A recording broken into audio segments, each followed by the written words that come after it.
Bonjour à tous, bonjour à toutes. Jacqueline, bonjour. Bonjour Jean-Claude. Comment ça va? Mais très bien, Bien? comme d'habitude. Toujours en pleine forme. Jean-Jacques est là. Ça va bien derrière la caméra? Oui, oui, bonjour. Bonjour Bien. Jean-Jacques. Alors, on va voir de belles images aujourd'hui. Et puis nous, c'est l'odorat plutôt. Hein? Alors oui, on espère. D'accord. Pour nous préparer quoi, Jacqueline? Alors on va commencer par un flan au jambon de la Borne Oui. et asperges vertes, vu que c'est la saison. Alors si ça n'est pas la saison, je dis bien, vous mettez des brocolis ou du poireau coupé, etc. Mais le jambon à la borne, c'est indispensable. Alors ça, bon, voilà. La borne, c'est la cheminée, hein, si je me rappelle bien. Oui, c'est ça? très fribourgeois. Bien fumé. Et puis, Ensuite, on va faire des chromeski de volaille. qu'est-ce que c'est ça? Et foie gras farci au foie gras de canard. Chromeski, ça veut dire croustillant Oui. et moelleux. Ah, Ça s'appelle un chromeski. Alors, vous verrez, c'est une belle boule que l'on va farcir de foie gras de canard. Ça aussi, vous pouvez le varier, mais à l'infini. Moi, Ouais. j'ai pris cette petite décision et puis vous verrez que eh bien, vous verrez bien. c'est pas mal. Très Et bien. ensuite, on va faire un gâteau au chocolat. Noisette et orange. Parce que je trouve que l'orange et le chocolat se marient très Les calories, très ça bien. va? Bon, justement, le reste, léger aujourd'hui. Ah oui, Alors, d'accord. C'est pour ça qu'on vous peut se pouvez vous permettre. là. D'accord. Eh bien, on va partir tout de suite vers la table de Jacqueline pour voir comment elle nous prépare cette entrée. Le flan au jambon de la Borne Mhm. et asperges vertes. Alors, c'est bien, ça peut être une entrée, ça peut être un petit complément pour un apéritif dînatoire, ou ça peut être un petit souper convivial le soir avec une jolie salade. Et voilà, on va vous donner les proportions.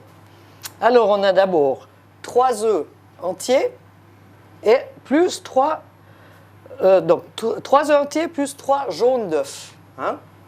On a 2 tranches de jambon de la Borne. Vous voyez, c'est du vrai beau jambon de la Borne.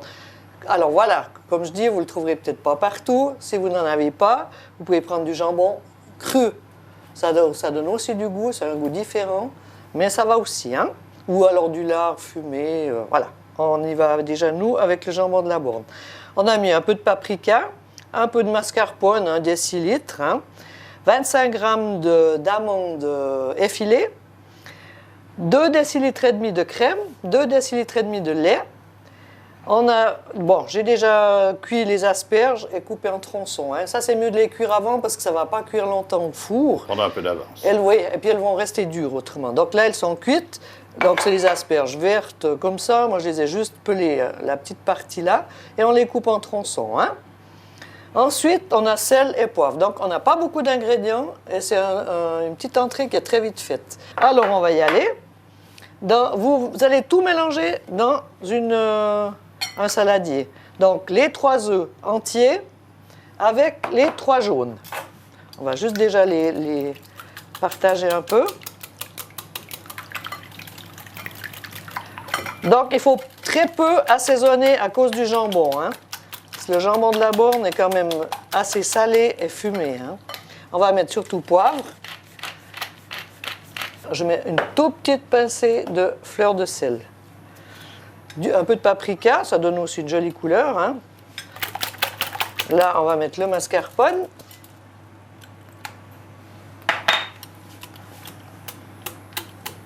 Le mascarpone, il est un petit peu compact. Mais il va se diluer après avec le reste. On fait tout ça à la main, hein? Il n'y a pas de batteur Non, alors électrique. on n'a pas besoin de... Après, on va l'employer pour le gâteau. Mais là, on n'a pas besoin. C'est surtout pour le gâteau parce que voilà, c'est... Gâteau au chocolat, c'est-à-dire pour notre dessert. Voilà. Les 2 décilitres et demi de crème.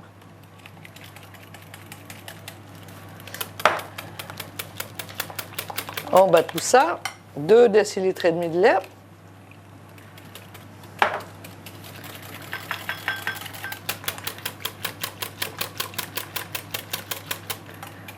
Voilà, maintenant on va couper le jambon. Alors on le coupe assez en carré, hein, en petits carrés. Voilà.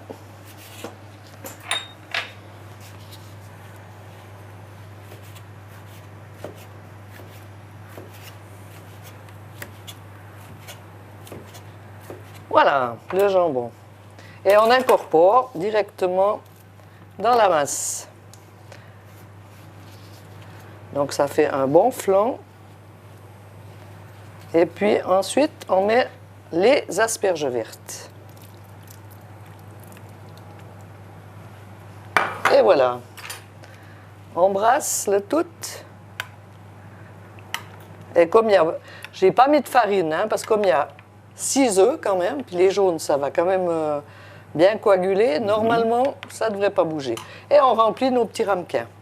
Pour la cuisson, vous préchauffez le four à 160 degrés et on va les cuire pendant environ une demi-heure. Donc, il faut toujours, pendant la cuisson, pas au début, hein, parce qu'un flan, il ne faut pas qu'il retombe. Donc, il ne faut surtout pas le remplir complètement, hein, parce qu'il va quand même gonfler. Puis là, on a pris des petites marmites, comme ça, pour changer un petit peu le look. Voilà. Donc, j'ai déjà mis le bain-marie.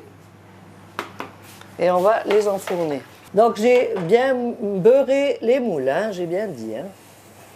Voilà, alors on les laisse cuire pour demi-heure. On va passer au second plat, donc qui peut aussi être comme une entrée, comme un plat principal ou comme un petit apéritif dînatoire, en les faisant beaucoup plus petits. Alors, c'est les chromeski de volaille. Donc, comme on a dit, chromeski, ça signifie croquant à l'extérieur et fondant à l'intérieur. Là, on va les faire avec un filet de dinde, poulet, dinde, c'est égal. On va mettre 2 tranches de viande séchée, 2-3 tranches, parce qu'il y a 2 parties, si on veut. Il y a la farce qui entoure. D'accord. Dedans, il y aura le petit foie gras. Et autour, la chapelure qui va vraiment donner le croquant.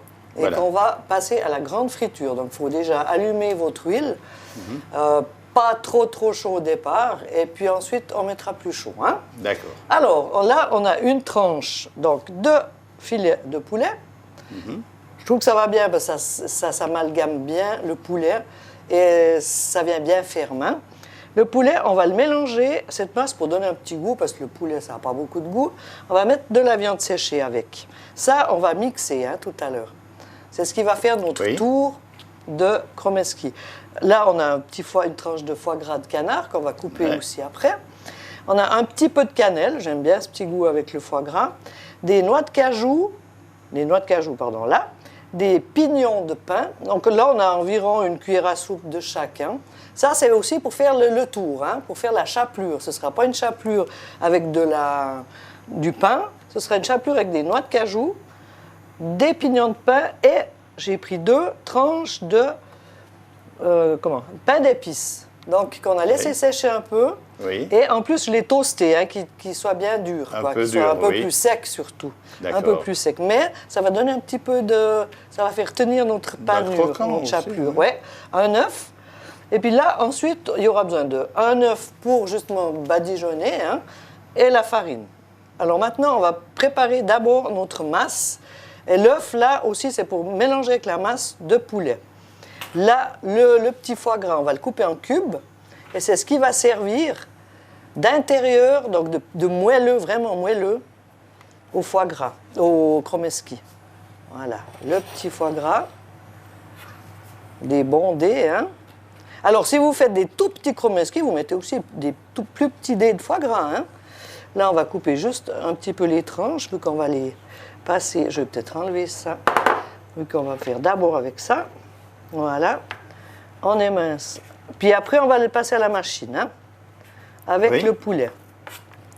Alors, le poulet assez grossier, je pense. Oui, hein. voilà. Des cubes. Des petits, voilà. Il voulait venir avec celui-là. Petit cube, ben, voilà. Elle est attachée à son poulet. Ouais. Comme ça. Voilà, tout à fait. Un peu de poivre. Voilà, le poivre, on peut y aller, parce que ça va donner un bon petit plus. Et la petite brin de cannelle, là, pour le goût. Hein. Voilà, alors les assaisonnements sont là. Voilà, et on n'a plus qu'à passer tranquillement. Ça va nous faire une masse bien... Là, c'est mixé très lentement. Hein. Oui, il faut que ça soit, mais que le poulet soit vraiment bien mixé. Hein.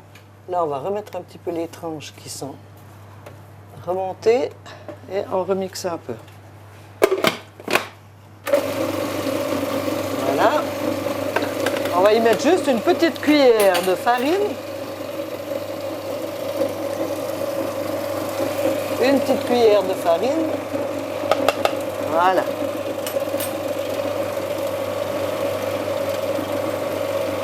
Voilà, il faut vraiment que ça fasse une masse compacte. Hein? Voilà la masse.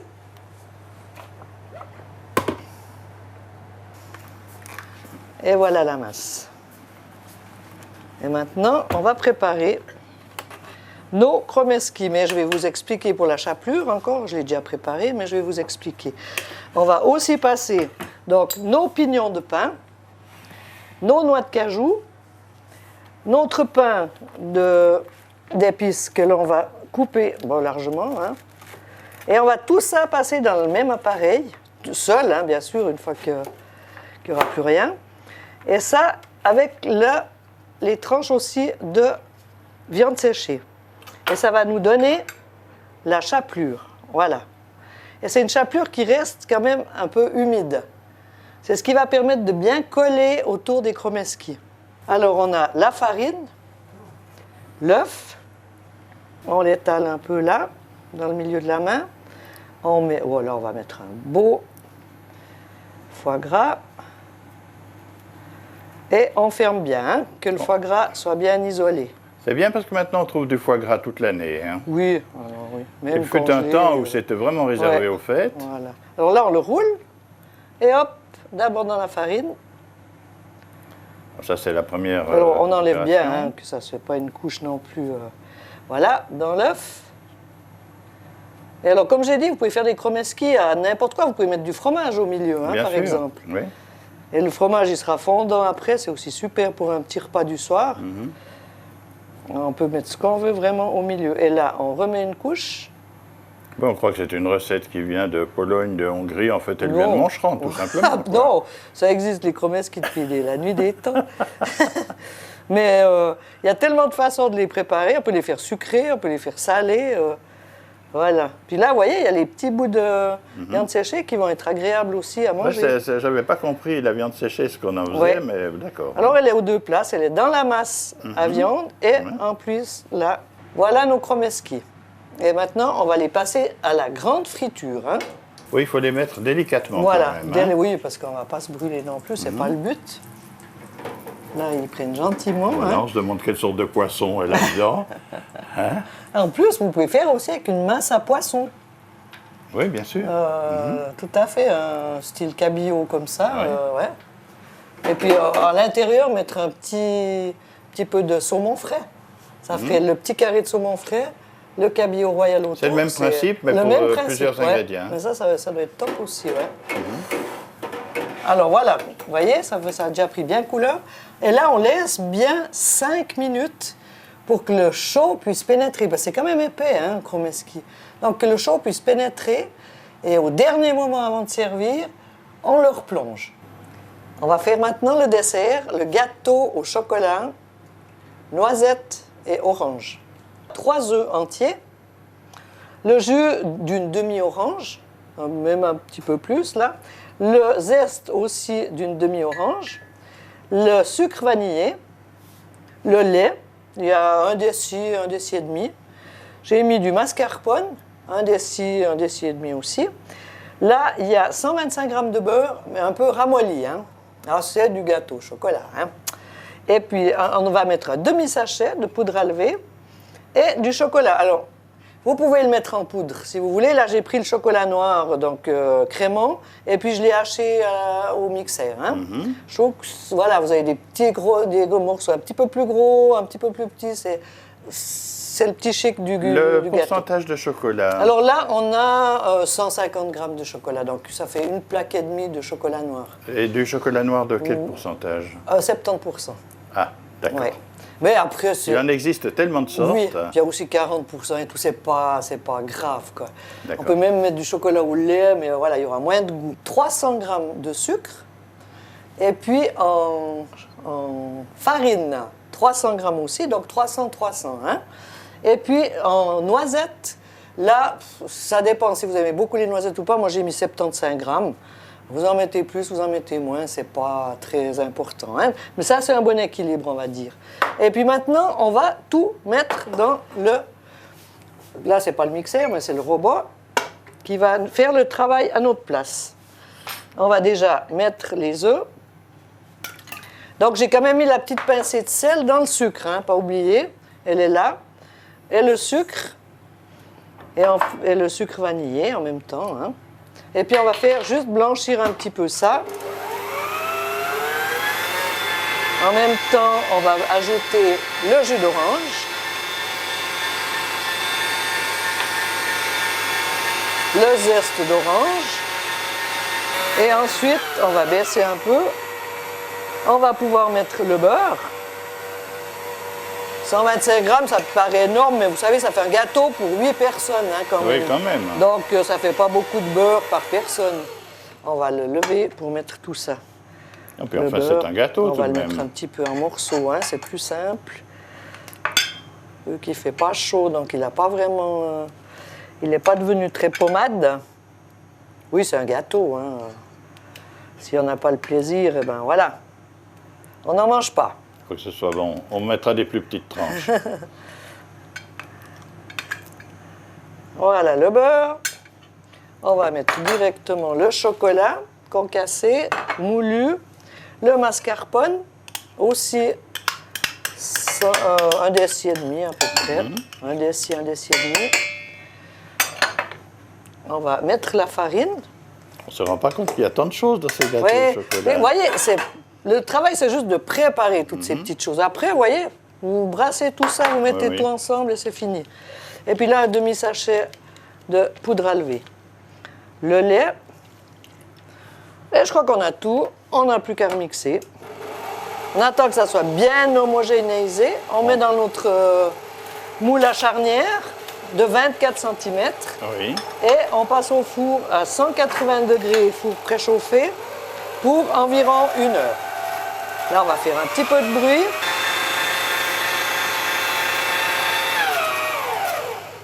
Et voilà, vous voyez, ça fait une pâte qui n'est pas trop épaisse quand même, qui est bien homogène. Et on va la mettre dans le moule. Le chocolat, là, il a des gros bouts, des petits bouts, et c'est vraiment ce qui va donner le chic du gâteau. Ça, tout d'un coup, vous tombez sur un morceau de chocolat, et c'est très agréable. Tandis que si vous avez de la poudre de chocolat, ben voilà, c'est vraiment uniforme. Hein. C'est bon la même chose, hein, mais ça fait plus artisanal. Les précautions sont prises, le papier dépasse d'ailleurs. Oui, bon, ça risque rien. C'est pas un gâteau qui vient très haut. Hein. D'accord. Ça, c'est plus une habitude.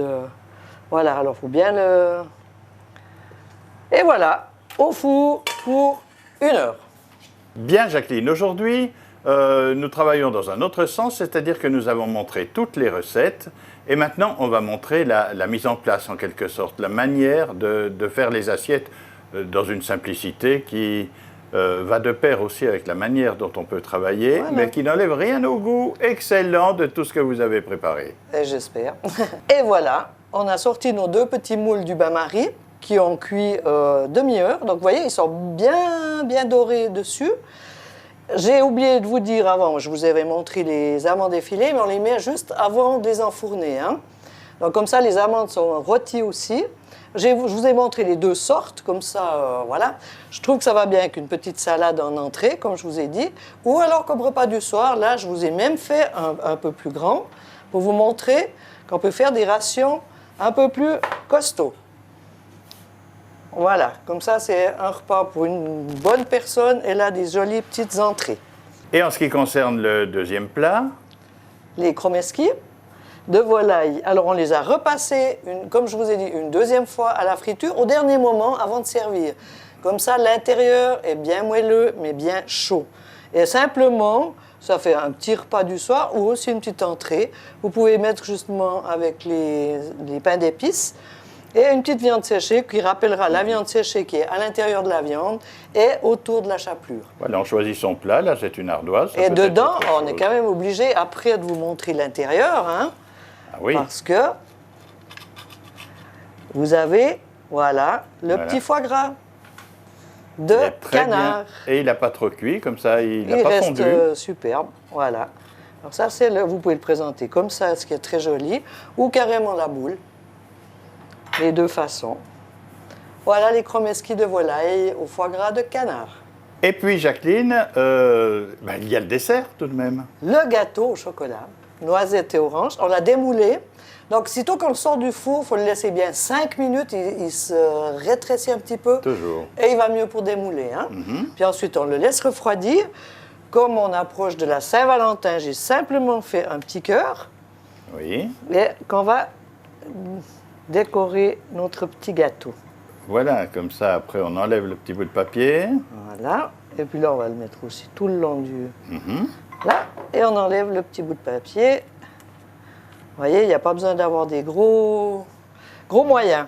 Non. Et puis là, on va couper une tranche pour vous montrer quand même ce que ça donne à l'intérieur. Hein. C'est simple et ça n'enlève rien au bon goût. Exactement. Là, il est même bien cuit. Voilà. Et voilà, la tranche de gâteau. Vous voyez, le chocolat, comme il est tout différent partout, il y a des gros bouts, il y a des petits bouts. Il y a le zeste d'orange qui va donner aussi un superbe bon goût. Et voilà, un bon petit gâteau avec une petite déco autour, des petites myrtilles. Le gâteau au chocolat, noisette et orange. Eh bien, nous voilà au terme de notre émission aujourd'hui. Comme d'habitude, on va vous rappeler en vous montrant en photo, une fois encore, les plats que Jacqueline nous a préparés. Ça a commencé par une entrée dînatoire, disons-le. Voilà, tout est comme un apéritif dînatoire. C'est-à-dire le flan de jambon de la Borne et asperges vertes. Voilà, qu'on peut faire au brocoli aussi, qu'on peut faire avec d'autres choses. Nous l'avons dit. Mais voilà. Et puis ensuite... Ensuite, on a fait le chromeski de volaille farci au foie gras de canard. Alors là, j'ai une petite question, tandis qu'on les voit maintenant. C'est si on n'a pas de friteuse. Donc vous mettez une petite casserole avec beaucoup d'huile dedans, comme ça, juste qui baigne quand même dans l'huile. Alors il faut prendre une petite casserole, sinon il vous faudra 3-4 litres pour 2 chromeskis, c'est pas la peine. Mais une toute petite casserole, voilà, oui, bien sûr que c'est faisable. En tout cas, c'est bon, je peux vous le dire. Et puis, nous terminons bien sûr, comme d'habitude, par un dessert. Et le gâteau au chocolat, noisette et orange. Voilà, Jean-Jacques, 28e que nous dégustons maintenant. Bon appétit. Et nous vous disons bien sûr bon appétit. Merci Jacqueline de nous avoir reçus une fois de plus à la Treille à Moncheran. Et bienvenue à vous toutes et tous pour revoir régulièrement ces émissions. Et puis pour la prochaine. À bientôt. La 29e. À bientôt.